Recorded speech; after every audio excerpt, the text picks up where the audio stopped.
Gloria a Dios, vamos a buscar en el libro del profeta Jeremías, capítulo 15, versículo 19. Por tanto, así dijo Jehová: si te convirtieres, yo te restauraré, y delante de mí estarás. Y si entresacares lo precioso de lo vil, serás como mi boca. Conviértanse ellos a ti, y tú no te conviertas a ellos. Señor, te damos gracias en esta noche, nos humillamos delante de ti, Señor. Gracias por tus misericordias que tú generosamente, Padre eterno, traes sobre nuestras vidas en cada día. Gracias también, Señor, por toda tu provisión y tu favor, y también por permitirnos estar hoy en tus atrios nuevamente. Hoy te pedimos que tú nos ministres tus palabras, tu luz y tu verdad a cada uno de nosotros, en el nombre de Jesús. Amén. Por eso, así dice el Señor: si te arrepintieres, yo te restauraré y podrás servirme. Si evitas hablar en vano y dices palabras valiosas, tú serás mi portavoz. Que ellos se vuelvan hacia ti, pero tú no te vuelvas hacia ellos.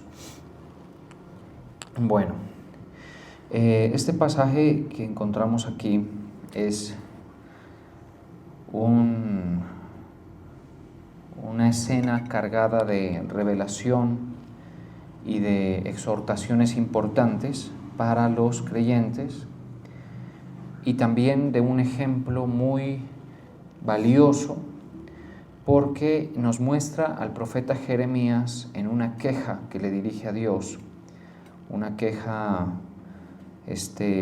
bastante atrevida, si se quiere, porque básicamente le está diciendo al Señor que está insatisfecho, que realmente la responsabilidad ministerial que le había sido asignada y la vida que le había sido asignada al profeta Jeremías, pues lo tenía, así como se ve ahí en el texto, fastidiado, ¿sí? Básicamente hay una parte que incluso dice: mejor pues me hubiera sido no nacer, básicamente, ¿no? Y en efecto lo que se muestra es una insatisfacción que se dirige directamente a Dios. El pasaje que citamos es un segmento que empieza a partir del versículo 15, en el que Jehová reanima a Jeremías. Es bien interesante cómo lo titula la Reina Valera de 1960, porque pues nos muestra hasta qué punto llega la queja de Jeremías, que va hasta el capítulo 14, ¿no? Más o menos. Y a partir del 15 ya vemos al Señor dirigiéndole la palabra y reanimándolo, ¿no? Y en efecto, lo que vemos a partir del 15, 16, bueno, en adelante, hasta donde estamos más o menos, es esas palabras de parte de Dios el Padre a su siervo, el profeta Jeremías, que, como les vengo indicando, pues está quejándose, fastidiado de todo lo que le ha tocado, de la generación que le tocó. Eso es mucho de lo que concentra su queja, es eso, que le tocó una generación pues obtusa frente a las cosas de Dios, cerrada completamente, ¿no? Ciegos y en estado de impiedad. Eso pues es una cosa indeseable, porque uno como profeta, o como más que todo portavoz, si se quiere, ¿no? Uno lo que quisiera encontrar es una docilidad en la gente, esa es la verdad, ¿no? Claro que hay sus excepciones. Por ejemplo, Jonás, no quería predicar porque los de Nínive se podían arrepentir. Pero en términos generales, bueno, uno quisiera que lo que uno transmite de parte de Dios sea atendido. A Jeremías le correspondió una generación, pero hermética,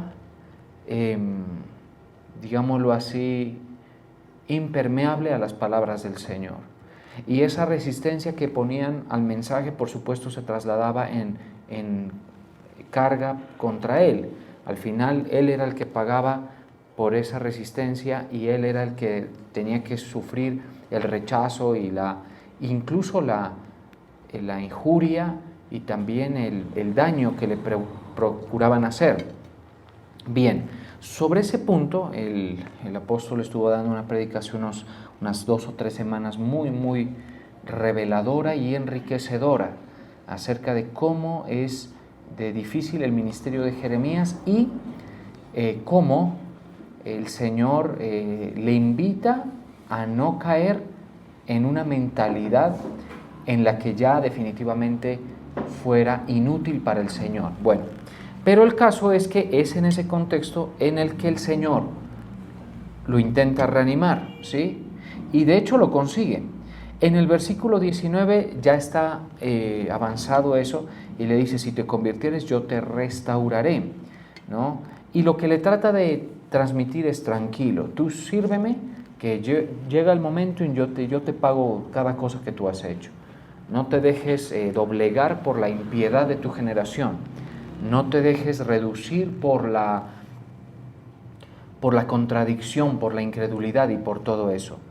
Yo sé que tú te has santificado para mí, tranquilo que yo te tengo reservado tu galardón, tu premio y todo. Más básicamente eso es así lo que uno va entendiendo, lo que le dice. Pero hay unos 2 renglones que le dice, conviértanse ellos a ti y tú no te conviertas a ellos. Es una advertencia muy fuerte que le hace, porque Jeremías, en medio de su queja, estaba muy cerca de convertirse a la generación que les acabo de describir, es decir, esa generación impía, enemiga de Dios, porque la generación a la que él le tuvo que predicar era nada menos que eso, era enemiga de Dios. Y el Señor le dice, conviértanse ellos a ti. O sea, él era uno, eso hay que entenderlo, ¿no? Porque en esa generación en la que él vivió, él era una voz en medio de muchísimas voces que contradecían.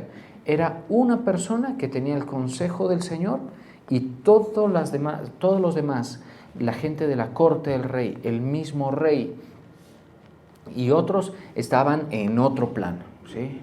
Entonces ahí viene un tema importante y es que en esas circunstancias es donde es realmente difícil sostenerse en la obediencia al Señor, y también es donde es realmente difícil mantenerse, como quien dice, inamovible ante tanta presión, ¿sí? Nosotros hemos escuchado esos conceptos de presión de grupo, ¿no?, que se ve constantemente. Presión social, bueno, en fin, como le queramos llamar, que no es otra cosa que la influencia que ejerce las mayorías sobre algunos pocos, ¿estamos de acuerdo? Sobre el individuo más exactamente, o sobre un grupo pequeño de individuos, ¿estamos de acuerdo?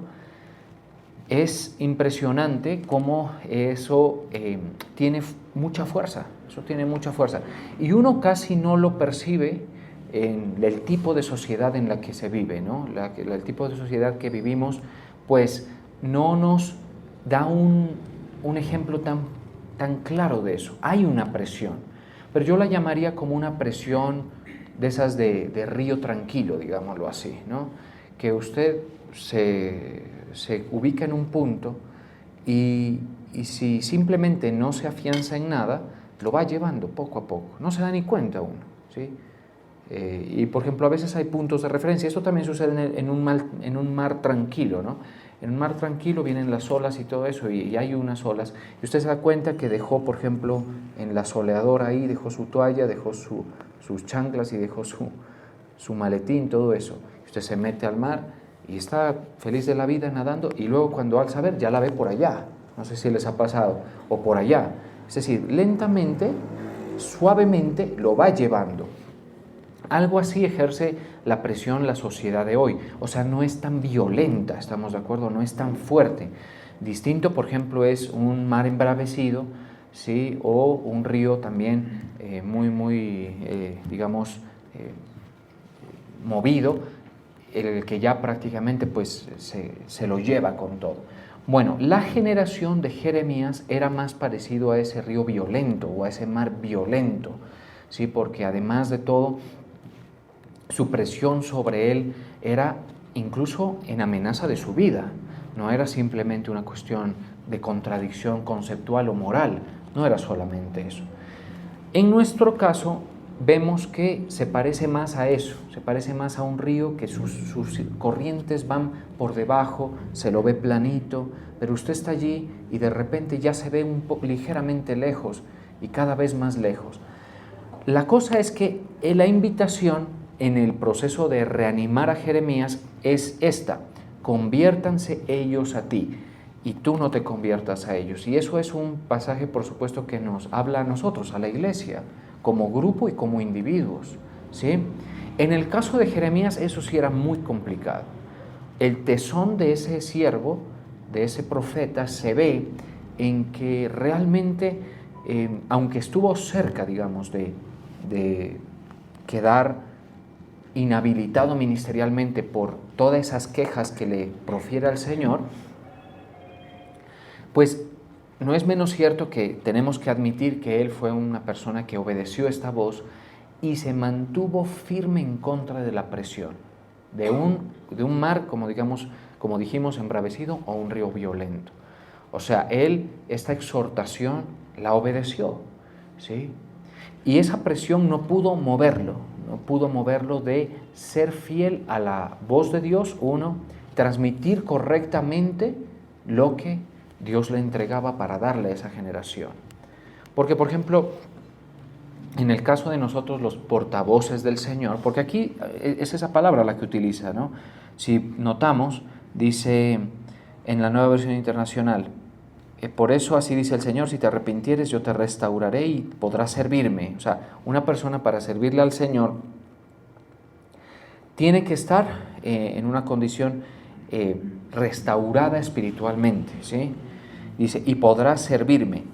Si evitas hablar en vano y dices palabras valiosas, porque ¿qué le estaba pasando a Jeremías? Que estaba hablando en vano. O sea, su queja era vana. Y a eso tenemos que prestar la atención nosotros como iglesia y como siervos. Es decir, ¿a qué cosa? Que lo que nosotros hablamos evidencia qué tan, digamos, empujados por la presión estamos, por la presión que tenemos a nuestro alrededor, ¿sí? Hay gente que cuando habla va a mostrar su impiedad y a veces esa impiedad como que nos marca una pauta y el cristiano en su ingenuidad quizá, en su inexperiencia tal vez también, ¿sí? Se deja llevar por eso. Aquí le dice, si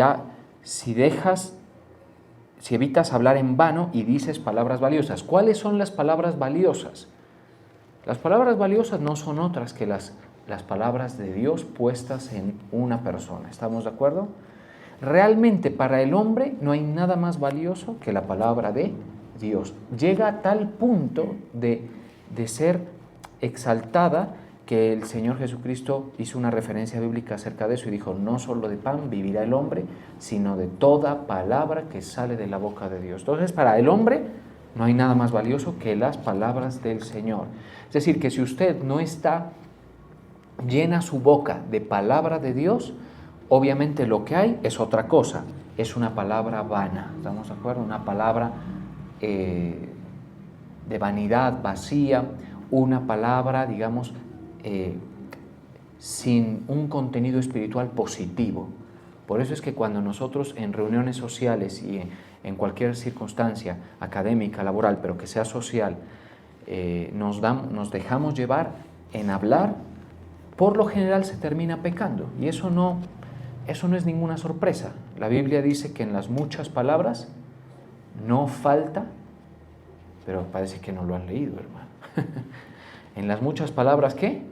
No falta el pecado. ¿Estamos de acuerdo? Y es difícil. Mire, démonos cuenta que fácil es caer en la murmuración, por ejemplo, cuando estamos en una reunión social, ¿sí?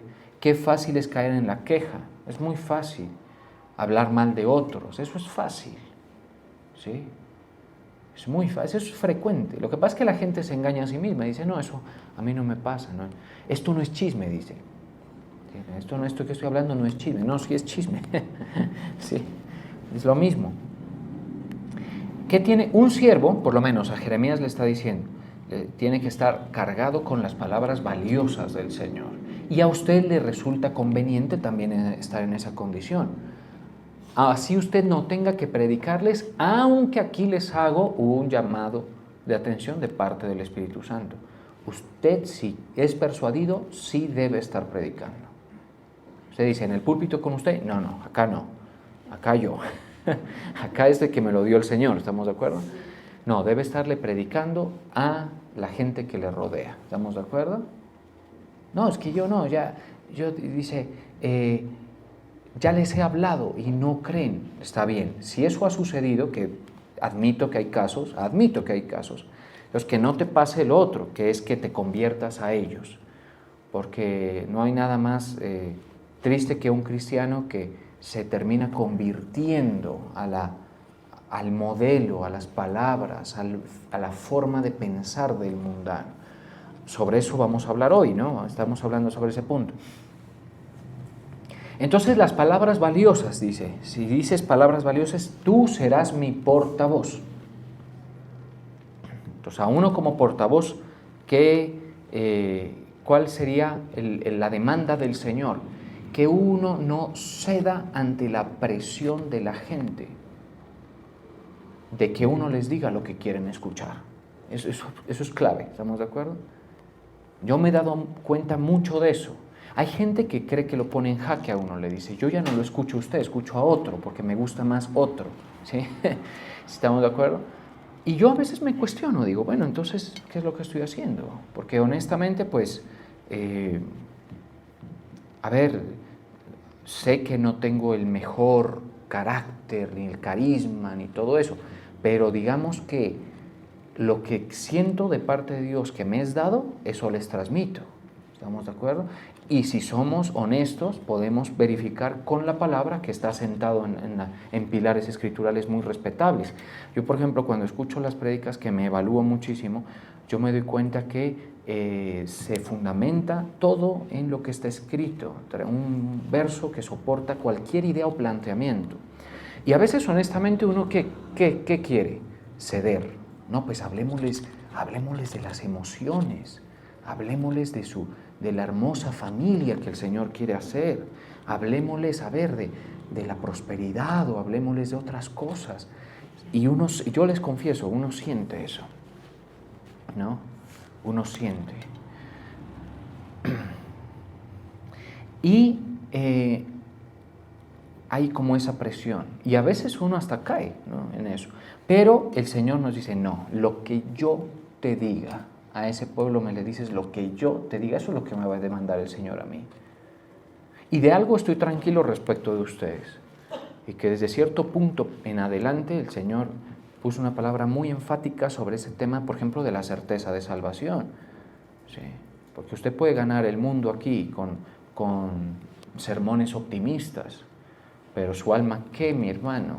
Y sabe, no se la van a cobrar. Bueno, usted paga, obviamente, pero yo también tengo que pagar por eso, porque el Señor me los puso delante. ¿Estamos de acuerdo? Entonces, como portavoz, ¿uno qué presión siente? No, convertirse a las demandas, al comezón de oír de la gente, porque la gente tiene comezón de oír. ¿Estamos de acuerdo? A eso, cederle, ¿no?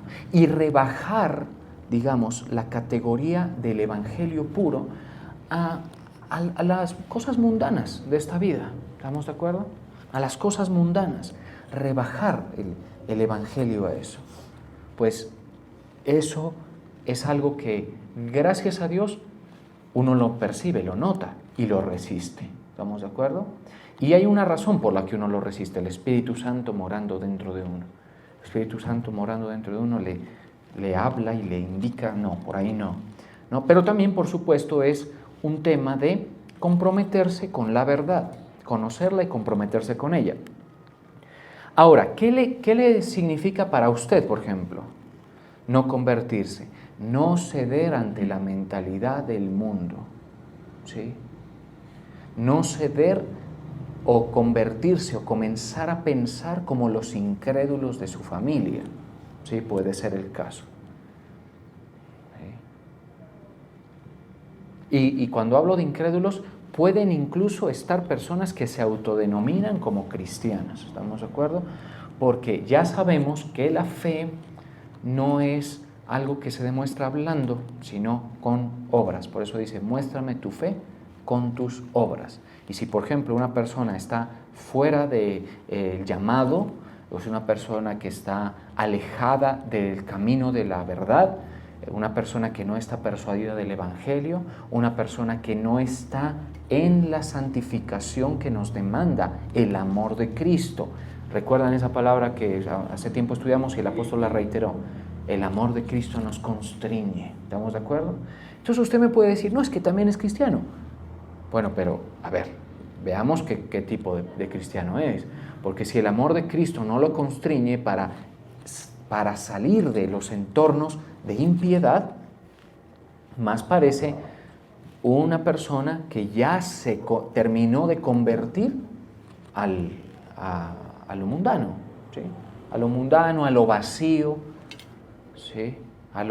Porque esas son cosas insulsas, digámoslo así, ¿no? Como vacías, como genéricas. O sea, el hombre en el mundo tiene una forma de comportarse genérica, ¿sí? El cristiano no debe parecerse a eso, ¿estamos de acuerdo?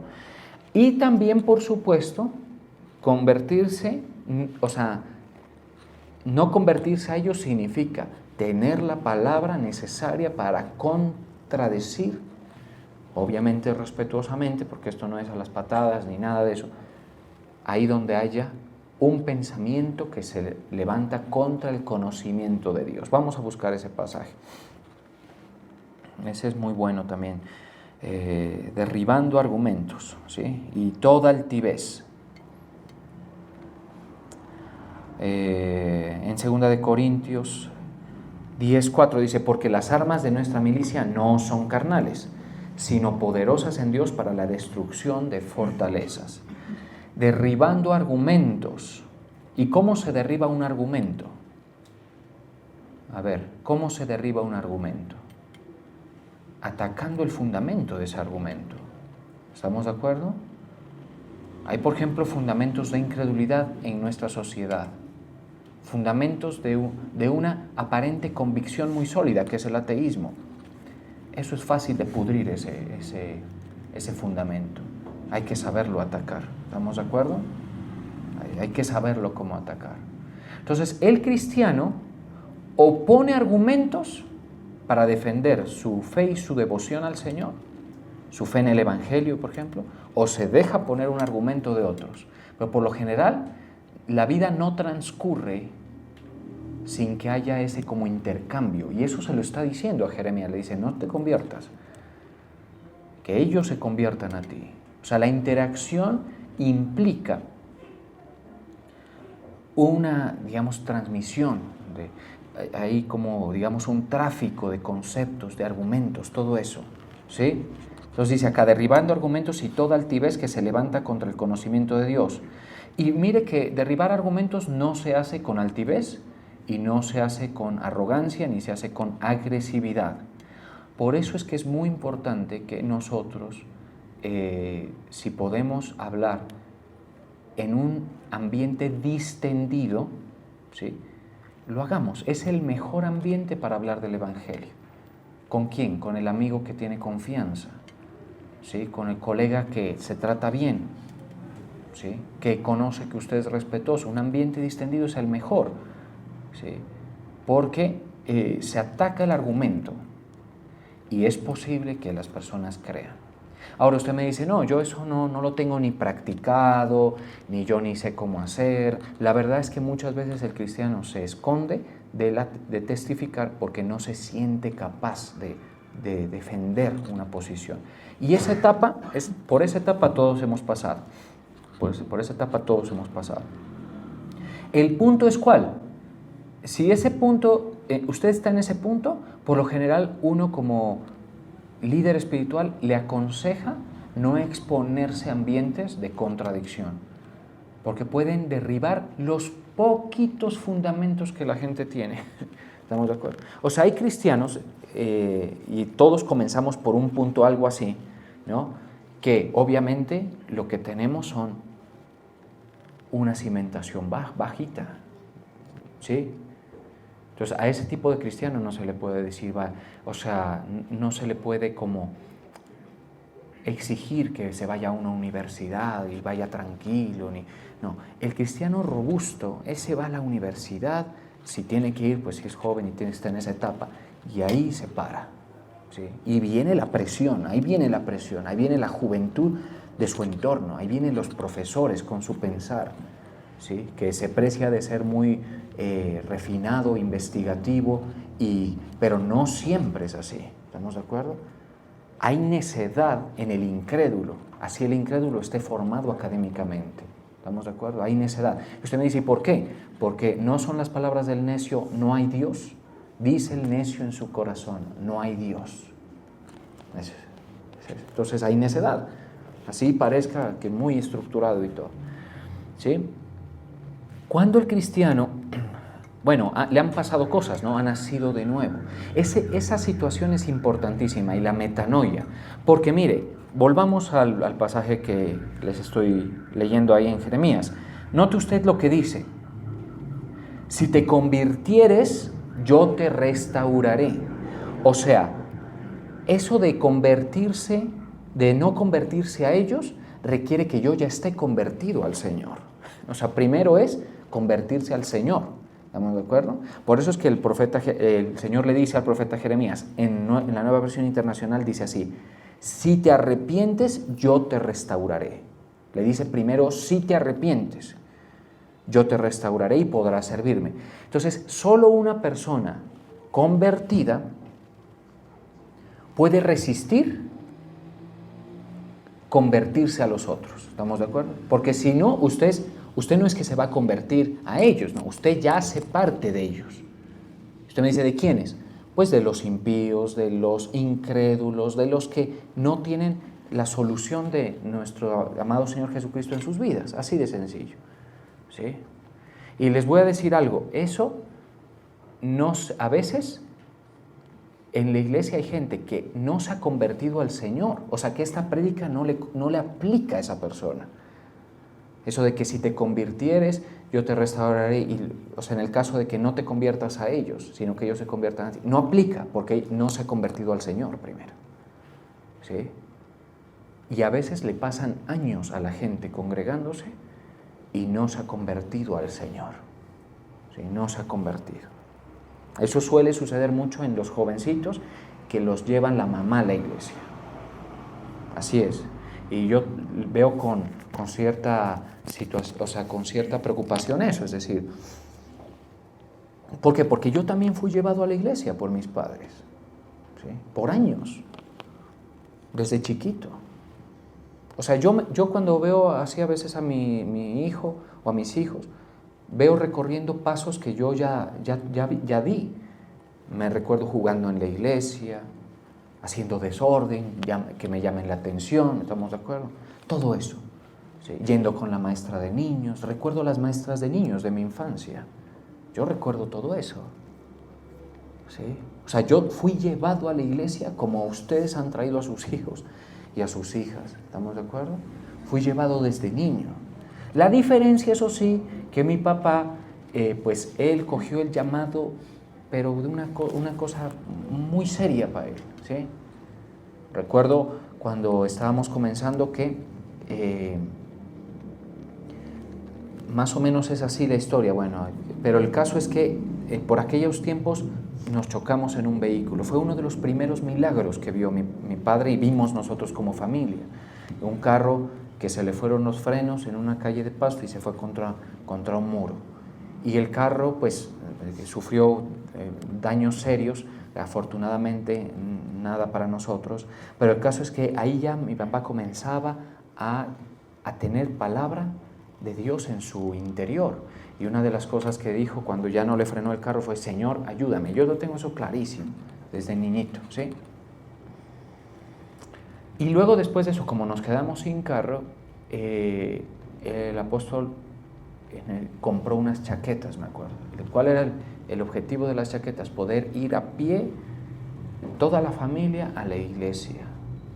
A pie. Vivíamos en un barrio y nos desplazábamos hasta donde teníamos que ir, todos con Y yo los acompañaba, y que yo tenía mi chaqueta, pues, ¿sí?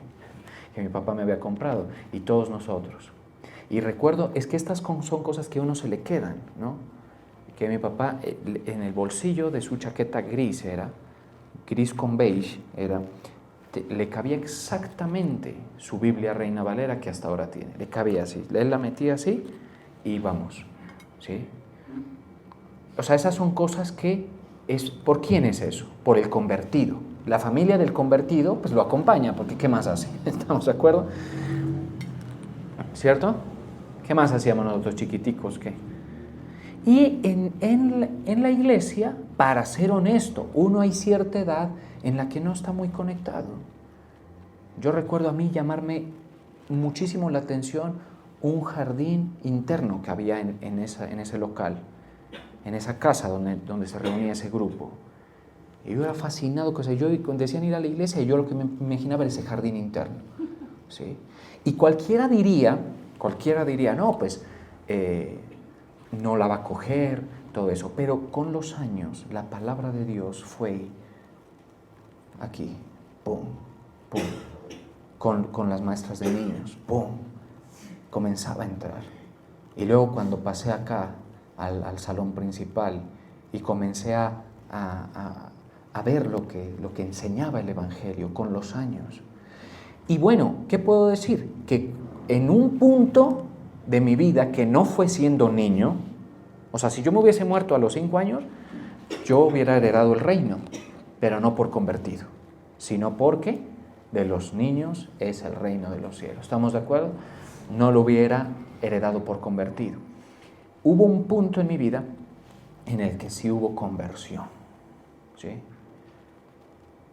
Donde ya hubo eso de la metanoia, porque eso es lo que Él está pidiendo, ¿sí?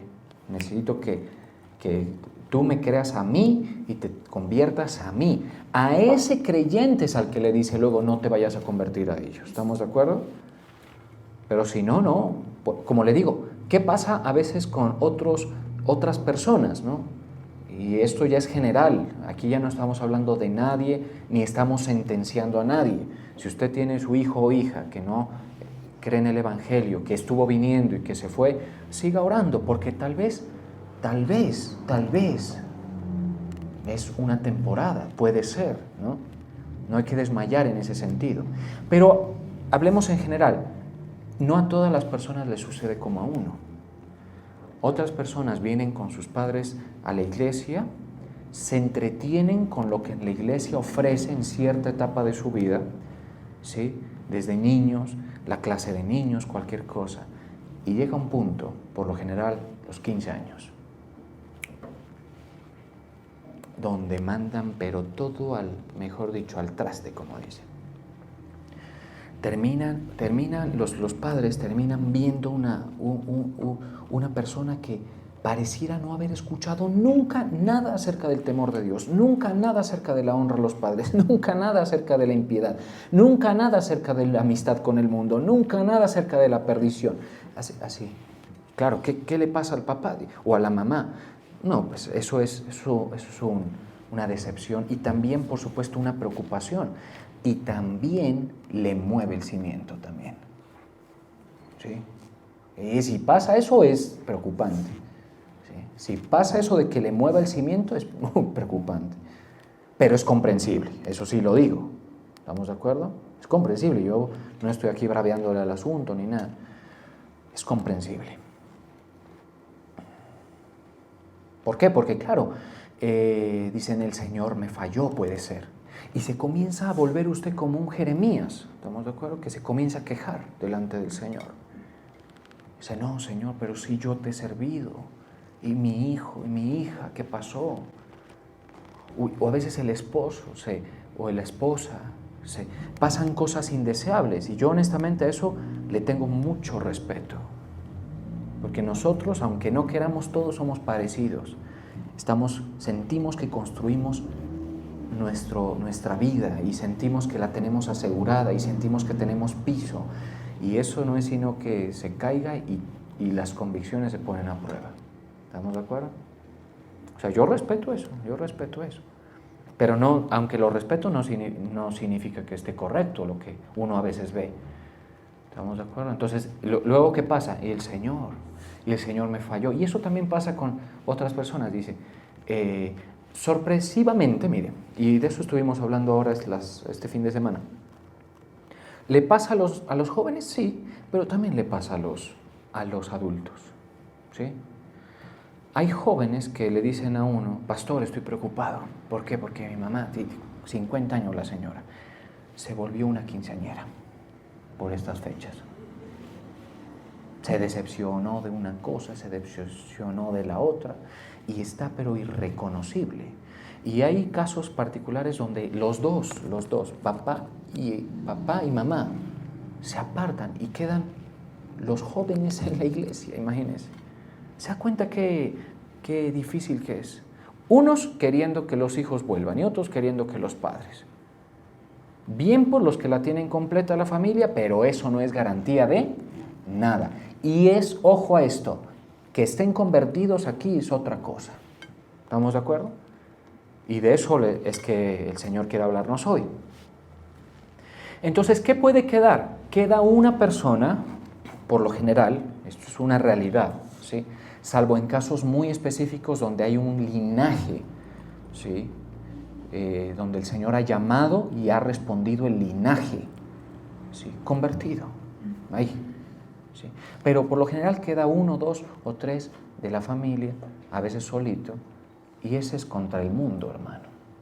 Ese tiene que resistir convertirse a esa, por ejemplo, a la tibieza, porque el cristiano tibio ejerce presión sobre el cristiano ardiente, ¿estamos de acuerdo?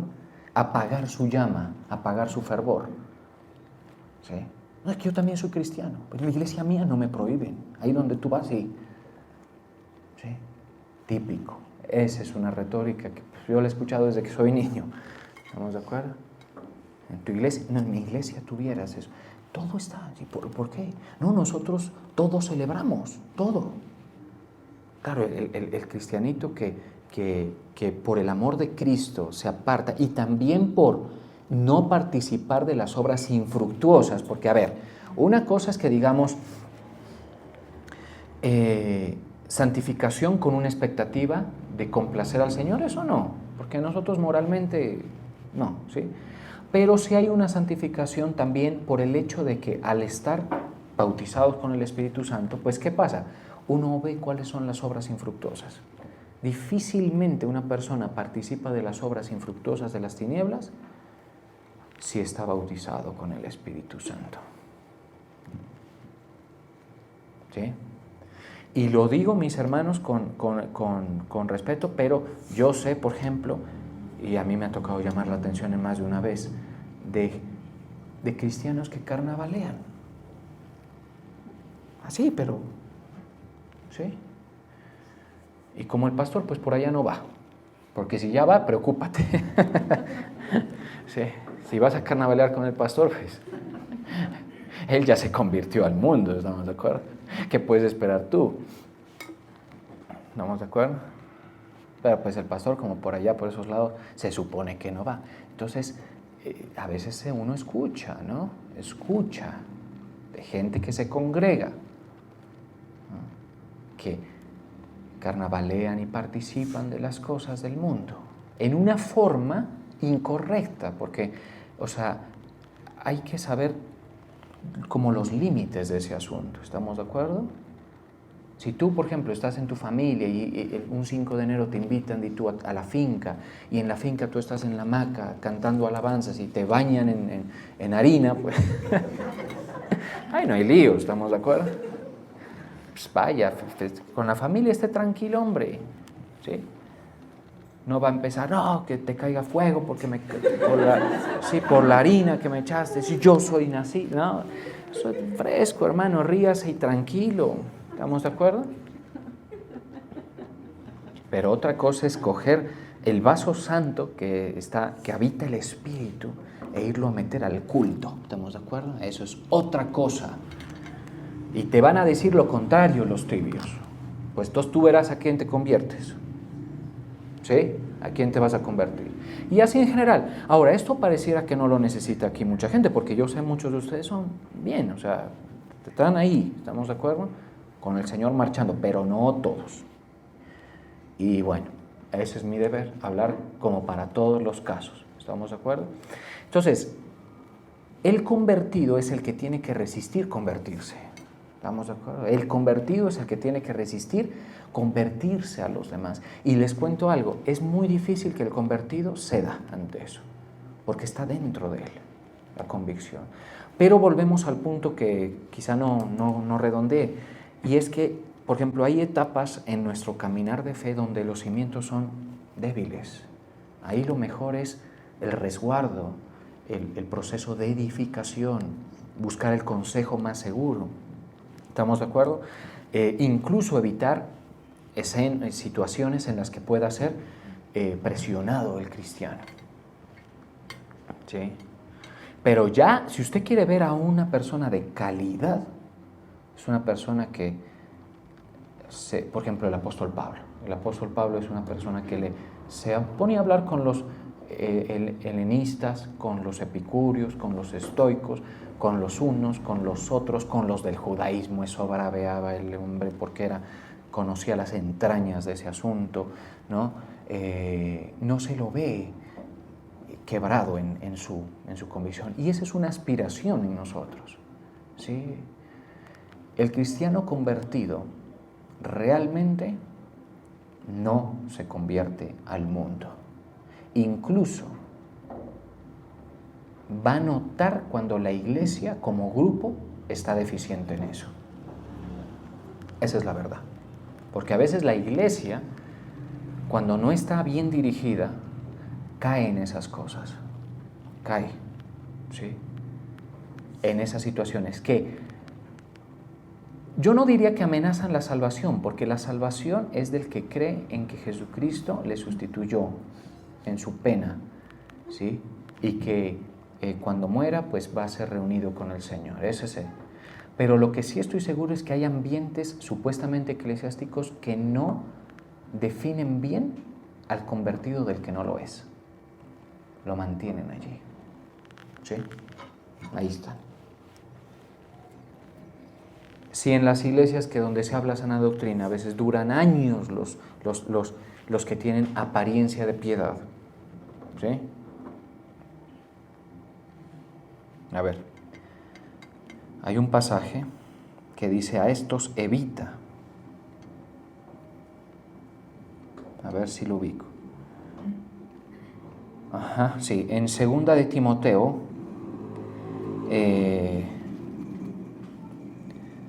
3:5 dice que tendrán apariencia de piedad, pero negarán la eficacia de ella. A estos evita.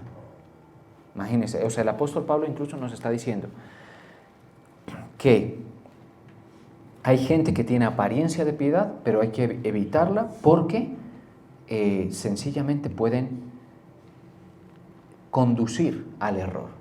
Entonces, ¿a usted qué le corresponde? El dogma del Evangelio le ha sido entregado, usted lo ha creído, ¿cierto? Unas promesas, un llamado. ¿Creen ustedes que tienen llamado? Amén. Mire, el llamado del Señor es para toda la iglesia, no es una cosa del pastor. ¿Estamos de acuerdo? Él nos llamó con llamamiento santo, dice, ¿sí? Y es un llamado excelente a participar, a ser ministros del nuevo pacto, a ser ministros de reconciliación. Eso no es solo el pastor. ¿Estamos de acuerdo? Eso hay para usted. ¿Estamos de acuerdo?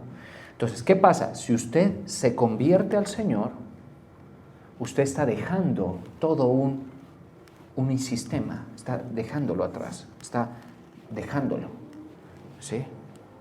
Ese sistema que a veces en nosotros tiene mucha convocatoria, porque como venimos de allá, ¿estamos de acuerdo? Entonces invita, llama, todo eso. Pero el cristiano entonces ve eso como algo que quedó atrás, y ahora lo que el Señor dice es: a lo largo de tu vida vas a tener una presión, vas a tener contradicción. Como la madre, por ejemplo, o el padre, que ven a sus hijos irse, apartarse impíamente del Señor, y obviamente está, ¿qué hago yo? ¿Sí? ¿Qué hago? ¿Sigo yendo a la iglesia? ¿Sigo leyendo? ¿Sigo orando? ¿Sigo predicando? ¿O como mi hijo? ¿O como mis papás? ¿O como mis tíos? ¿O como mis familiares? Sencillamente, pues, también cierro ese ciclo, porque al fin y al cabo fue un ciclo, dice la gente, ¿no? Y ya. Ahí te das cuenta tú el convertido del que no lo es. Ahí te das. Sí. El convertido, cuando el Espíritu Santo mora en una persona, no puede volver atrás. No puede. Sí.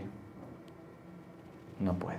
Ya es una cosa, ya está sellado. Ya le pusieron el sello, este va para el cielo, este ya es otra cosa. ¿Sí? ¿Qué comienza a suceder con él? El Espíritu Santo mueve unas resistencias, es decir, él va a decir, evita este otro. Por eso es que uno termina apartándose de las amistades que no, digamos, como mínimo respetan, ¿no? Porque uno puede tener amigos del mundo, sí, del mundo. Y a veces hay unas calidades de persona ya bien, pero hay unos que no respetan la fe, ¿sí? Si tú tienes amigos de esos que se te burlan porque tú lees la Escritura, o porque quizá tienes un fondo de pantalla con un mensaje del Señor, o se te burlan porque tú asistes a la iglesia, vaya poniendo distancia allí, hermano. ¿Sí? Y no porque no crea que usted pueda soportar, aunque también deberíamos considerarlo, porque hay gente que, ¿sí? Sino sencillamente porque no están en una correcta posición. Ahora, yo dije todo lo que dije y no dije lo que vine a decir, ¿no? Sí, porque iba a hablar que de Josafat. En algún momento desarrollamos el asunto, vamos a orar.